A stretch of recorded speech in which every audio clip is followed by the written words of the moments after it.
അസ്സലാമു അലൈക്കും വറഹ്മത്തുള്ളാഹി വബറകാതുഹു. അൽഹംദുലില്ലാഹി റബ്ബിൽ ആലമീൻ വൽ ആഖിബത്തു ലിൽ മുത്തഖീൻ. ദാറുൽ മുബീൻ മജ്ലിസ് കാണുന്ന പ്രിയമുള്ള മുത്തു മുഅ്മിനീങ്ങളെ, നിങ്ങളെ എല്ലാവരെയും നമ്മുടെ മജ്ലിസിലേക്ക് സ്വാഗതം ചെയ്യുകയാണ്.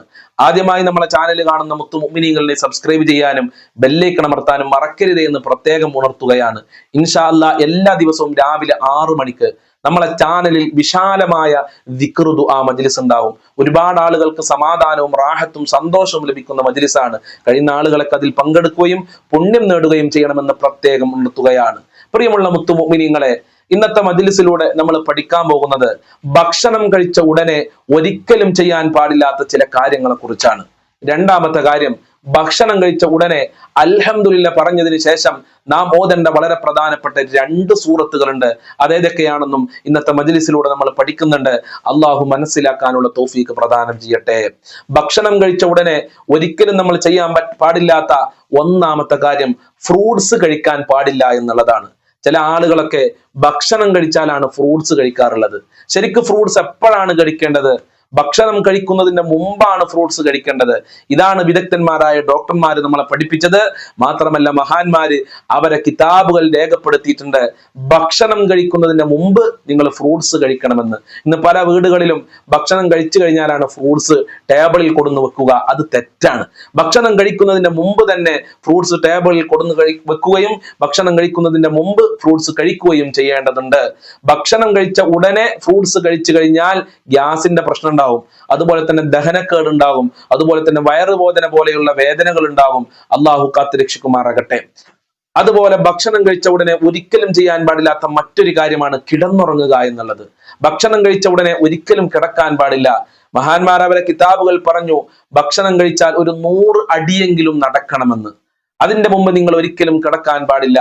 അങ്ങനെ കിടന്നു കഴിഞ്ഞാൽ നമ്മൾ നിത്യരോഗികളായി മാറും, ദഹനക്കേടുണ്ടാകും, അതുപോലെ തന്നെ അറ്റാക്ക് പോലത്തെ അസുഖങ്ങൾ വരാൻ സാധ്യതയുണ്ട്. ഇന്ന് പല ആളുകളും ചെയ്യുന്നത് എന്താ, രാത്രി 10 മണിക്ക് 11 മണിക്കൊക്കെയാണ് ഭക്ഷണം കഴിക്കുക, എന്നിട്ട് ഉടനെ അങ്ങ് കിടക്കും. അങ്ങനെ ഒരിക്കലും ചെയ്യാൻ പാടില്ല. അതുകൊണ്ട് രാത്രി ഭക്ഷണമൊക്കെ വൈകി കഴിക്കുന്നതിനേക്കാൾ നല്ലത് നേരത്തെ കഴിക്കലാണ്. ഒരു 6 മണിക്ക് അതല്ലെങ്കിൽ ഒരു 7 മണിക്ക് ഭക്ഷണം കഴിക്കുക. എന്നാൽ പിന്നെ നമുക്ക് നടക്കാനുള്ള സമയമുണ്ട്. ഒരു 100 അടിയെങ്കിലും ഭക്ഷണം കഴിച്ചാൽ നടക്കണമെന്ന് അടിവരയിട്ടുകൊണ്ട് വിദഗ്ധന്മാരായ ഡോക്ടർമാര് നമ്മളെ പഠിപ്പിച്ചിട്ടുണ്ട്. അതുപോലെ ഭക്ഷണം കഴിച്ച ഉടനെ ചെയ്യാൻ പാടില്ലാത്ത 3-ാമത്തെ കാര്യം, കോഫി കുടിക്കാൻ പാടില്ല, ചായ പോലത്തത് കുടിക്കാൻ പാടില്ല. ഇന്ന് പല ആളുകളും ചെയ്യുന്നത് എന്താണ്, ഭക്ഷണം കഴിച്ചു കഴിഞ്ഞാൽ ചോദിക്കും, ഉസ്താദെ ഒരു ചായ എടുക്കട്ടെ, അതല്ലെങ്കിൽ കോഫി എടുക്കട്ടെ, കട്ടൻ ചായ എടുക്കട്ടെ എന്ന്. അങ്ങനെ ചോദിക്കാൻ തന്നെ പാടില്ല. ഭക്ഷണം കഴിച്ച് ഒരു 1/2 മണിക്കൂർ കഴിഞ്ഞാലേ ഈ കോഫിയുമായി നമ്മൾ ബന്ധപ്പെടാൻ പറ്റൂ, അതുപോലെ തന്നെ കട്ടൻ ചായ കുടിക്കാൻ പറ്റൂ, അതല്ലെങ്കിൽ ചായ പോലത്തത് കുടിക്കാൻ പറ്റൂ എന്നുള്ളതാണ്. അതുപോലെ ഭക്ഷണം കഴിക്കുന്നതിന്റെ ഇടയിൽ അനാവശ്യമായി വെള്ളം കുടിക്കാൻ പാടില്ല. അതുപോലെ തന്നെ ഭക്ഷണം കഴിച്ച ഉടനെ ഭാര്യയുമായി ബന്ധപ്പെടാൻ പാടില്ല. അതിന് നേരത്തെ ഭക്ഷണം കഴിക്കണം. ഭക്ഷണം കഴിച്ച ഉടനെ ഭാര്യയുമായി ബന്ധപ്പെട്ട് കഴിഞ്ഞാൽ ഭാര്യയെ ശരിക്ക് തൃപ്തിപ്പെടുത്താൻ കഴിയൂല, ഭർത്താവിനെയും ശരിക്കും തൃപ്തിപ്പെടുത്താൻ കഴിയില്ല. ഒരു ഉന്മേഷമൊക്കെ വേണ്ടേ ബന്ധപ്പെടുമ്പോ, ആ ഉന്മേഷമൊക്കെ നഷ്ടപ്പെടും. ഒരു റാഹത്തില്ലാത്ത ഒരു ബന്ധപ്പെടലായി മാറും.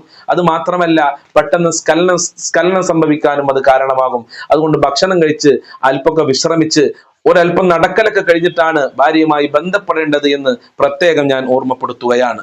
അതുപോലെ ഭക്ഷണം കഴിച്ച ഉടനെ എക്സസൈസ് ചെയ്യാൻ പാടില്ല. അങ്ങനെ ചെയ്തു കഴിഞ്ഞാൽ മാറാത്ത ചൊറികളൊക്കെ നമ്മുടെ ശരീരത്തിൽ ഉണ്ടാവും. ചില ആളുകൾ ചെയ്യുന്ന ഒരു അബദ്ധമാണ്, ഭക്ഷണം കഴിച്ചാൽ അത് ദഹിക്കാൻ വേണ്ടിയിട്ട്, തടി കൂടുമല്ലോ എന്ന് വിചാരിച്ചിട്ട് ദഹിക്കാൻ വേണ്ടി ചാടുക, ഓടുക, ജിമ്മിലേക്ക് പോവുക. ഇതൊക്കെ ഭക്ഷണം കഴിച്ച ഉടനെ ചെയ്യാൻ പാടില്ല. ഭക്ഷണം കഴിച്ച ഉടനെ നമ്മൾ നല്ല ഭാരമുള്ള എക്സസൈസുകൾ ഒന്നും ചെയ്യാൻ പാടില്ല, ഭാരമുള്ള വർക്കുകൾ ചെയ്യാൻ പാടില്ല. ഭക്ഷണം കഴിച്ചാൽ അല്പം വിശ്രമിക്കണം. അപ്പൊ ഉസ്താദ് നടക്കാൻ പറഞ്ഞല്ലോ എന്ന് നമുക്ക് ചോദ്യം ഉണ്ടാവും. അത് ഞാൻ നല്ല സ്പീഡിൽ നടക്കാനല്ല പറഞ്ഞത്, പതുക്കെ ഒരു 100 അടി നടക്കാനാണ് ഞാൻ ഓർമ്മപ്പെടുത്തിയത്. അതുപോലെ തന്നെ ഭക്ഷണം കഴിച്ച ഉടനെ കുളിക്കാൻ പാടില്ല. ഇത് മുമ്പ് നമ്മുടെ മജ്ലിസിൽ ഓർമ്മപ്പെടുത്തിയിട്ടുണ്ട്. ഭക്ഷണം കഴിച്ച ഉടനെ കുളിച്ചു കഴിഞ്ഞാൽ ഗ്യാസിന്റെ പ്രശ്നം ഉണ്ടാകും, അതുപോലെ തന്നെ വയറുവേദന ഉണ്ടാകും, ദഹനക്കേട് ഉണ്ടാകും. ഇതൊക്കെ ഉണ്ടാകുമെന്ന് ഡോക്ടർമാർ തന്നെ പഠിപ്പിക്കുന്നതാണ്. ഞാൻ എൻ്റെ വക തള്ളി വിടുന്നല്ല. എന്റെ പ്രിയമുള്ളവരെ, ഭക്ഷണം കഴിച്ചാൽ ഉടനെ കുളിക്കാൻ പാടില്ലെന്ന് മഹത്തുക്കൾ അവരെ കിതാബുകളിൽ വരെ രേഖപ്പെടുത്തിയ ഒരു വിഷയമാണ്. എന്തുകൊണ്ട് ഭക്ഷണം കഴിക്കുന്നതിന് മുമ്പ് കുളിച്ചുകൂടാ? ഭക്ഷണം കഴിക്കുന്നതിന് മുമ്പാണ് കുളിക്കേണ്ടത്. നമ്മൾ ഭക്ഷണം കഴിക്കാൻ പോവുകയാണ്. അപ്പൊ ശരീരമൊക്കെ ഒന്ന് വൃത്തിയാക്കി, കൈയൊക്കെ വൃത്തിയാക്കിയിട്ടാണ് നമ്മൾ ഭക്ഷണം കഴിക്കേണ്ടത്. അല്ലാതെ ഭക്ഷണം കഴിച്ചിട്ടല്ല ഉടനെ കുളിക്കാൻ പോകേണ്ടത് എന്ന് പ്രത്യേകം ഓർമ്മപ്പെടുത്തുകയാണ്. അള്ളാഹു സുബ്ഹാനഹു വ തആല അനുഗ്രഹിക്കട്ടെ. നല്ല ആരോഗ്യം നൽകി അള്ളാഹു നമ്മയൊക്കെ അനുഗ്രഹിക്കുമാറാകട്ടെ. ഇനി ഭക്ഷണം കഴിച്ചു കഴിഞ്ഞാൽ നമ്മൾ കൈയൊക്കെ കഴുകി അൽഹംദുലില്ലാ ഒക്കെ പറഞ്ഞു കഴിഞ്ഞാൽ പ്രത്യേകം 2 സൂറത്ത് പാരായണം ചെയ്യണം. ഒന്നാമത്തെ സൂറത്ത് സൂറത്തുൽ ഖുറൈശാണ്. ആ കഴിച്ച ഭക്ഷണത്തിൽ വലിയ ബർക്കത്ത് ഉണ്ടാവും. ആ കഴിച്ച ഭക്ഷണത്തിൽ കൊണ്ട് നമ്മൾക്ക് അള്ളാഹു നല്ല ആരോഗ്യം നൽകുമെന്നുള്ളതാണ്. സൂറത്തുൽ ഖുറൈശിന്റെ മഹത്വം ഈ തൊട്ടടുത്ത ദിവസം നമ്മളെ മജ്ലിസിൽ നമ്മൾ പറഞ്ഞിട്ടുണ്ട്. ഞാനത് വിശദമായി പറയാൻ ആഗ്രഹിക്കുന്നില്ല.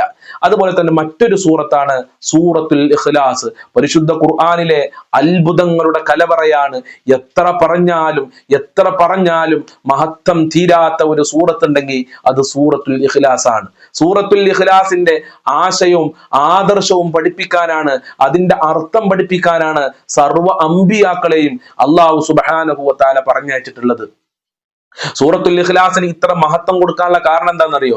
സൂറത്തുൽ ഇഖ്ലാസിൽ അള്ളാഹുവിന്റെ സിഫത്തുകളാണ്, അള്ളാഹുവിന്റെ സ്വഭാവമാണ്, അള്ളാഹുവിന്റെ വിശേഷണങ്ങളാണ് അള്ളാഹു സുബ്ഹാനഹു വ തആല നമ്മെ പഠിപ്പിക്കുന്നത്. ആ സൂറത്തുൽ ഇഖ്ലാസും ഭക്ഷണം കഴിച്ചു കഴിഞ്ഞാൽ ഒരു പ്രാവശ്യം പാരായണം ചെയ്യുക. വലിയ ബർക്കത്തും വലിയ സന്തോഷവും അള്ളാഹു സുബ്ഹാനഹു വ തആല നമ്മൾക്ക് നൽകുമെന്നുള്ളതാണ്. അള്ളാഹു സുബ്ഹാനഹു വ തആല ഈ പറഞ്ഞ കാര്യങ്ങളൊക്കെ ജീവിതത്തിൽ പകർത്താനും നല്ല ആരോഗ്യത്തോടെ ജീവിക്കാനുമുള്ള ഭാഗ്യം നൽകട്ടെ. അർഹമുർറാഹിമീനായ റബ്ബേ, ഞങ്ങളെ മജ്ലിസ് കാണുന്ന, ഞങ്ങളെ ക്ലാസ് കേൾക്കുന്ന ഒരുപാട് ഉപ്പമാരുണ്ട്. അവരെ മുഴുവനും നീ അനുഗ്രഹിക്കണേ അല്ലാ.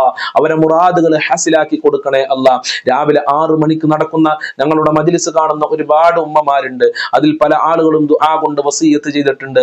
അവരെ സർവ്വ മുറാദുകളും നീ ഹാസിലാക്കി കൊടുക്കണേ അല്ലാ. എല്ലാ കാര്യങ്ങളും എളുപ്പമാക്കി കൊടുക്കണേ അല്ലാ. നിന്റെ കാവല് നൽകണേ അല്ലാ. ഞങ്ങളെ മജ്ലിസ് സ്വീകരിക്കണേ റഹ്മാനെ. ഞങ്ങളെ മുറാദുകൾ ഹാസിലാക്കണേ അല്ലാ. എല്ലാ കാര്യങ്ങളും എളുപ്പമാക്കണേ അല്ലാ. അപകടങ്ങളെ തൊട്ട്, വെള്ളപ്പൊക്കത്തിനെ തൊട്ട് കാക്കണം റഹ്മാനെ. ആക്സിഡന്റ് പോലത്തെ അപകടങ്ങളെ തൊട്ട് ഞങ്ങളെ കാക്കണേ അല്ലാ. ഞങ്ങളുടെ എല്ലാ മേഖലകളിലും നിന്റെ റഹ്മത്ത് നൽകണേ അല്ലാ. നിന്റെ സഹായം നൽകണേ അല്ലാ. നിന്റെ കാവല് നൽകണേ റഹ്മാനെ. നിന്റെ റഹ്മത്ത് നൽകണേ അല്ലാ. പെട്ടെന്നുള്ള മരണങ്ങളെ തൊട്ട് ഞങ്ങളെ കാക്കണേ റഹ്മാനെ. മരിക്കുന്ന സമയത്ത് ആഫിയത്തുള്ള ദീർഘായുസ്സോടുകൂടെ ആരോഗ്യത്തോടുകൂടെ മരിക്കാൻ ഞങ്ങൾക്കെല്ലാവർക്കും ഭാഗ്യം നൽകണേ അല്ലാ. ദുനിയാവിലും ആഖിറത്തിലും വിജയം നൽകണേ റഹ്മാനെ.